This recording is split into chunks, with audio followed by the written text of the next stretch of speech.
Babe, ano ba? Oh babe, shot ka pa. Ano to, Scarlett, ha? Dito lang ba napupunta yung mga pinapadala ko sa'yo, ha? Mga alak at vape na yan? Ba't umuwi ka pa? Nagpakahirap ako sa ibang bansa para sa inyo ng mga kapatid mo.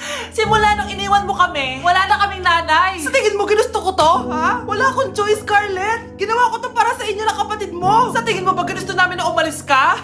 Nasanay kami nung wala ka. Kaya okay kami kahit mawala ka. Nay! Una na kami, Scarlett, ha? Salamat po sa pagpunta. Oh, Scarlett, pinapabigay yan ng nanay mo bago siya mamatay. Ang laki nito, tita. Inipon ng nanay mo yan para sa inyo ng mga kapatid mo. Sana gamitin mo ng maayos. Kahit wala ka na, hindi mo pa rin kami pinapabayaan. Salamat, Nay. Sana yan ang makakapagpabago sa'yo, anak.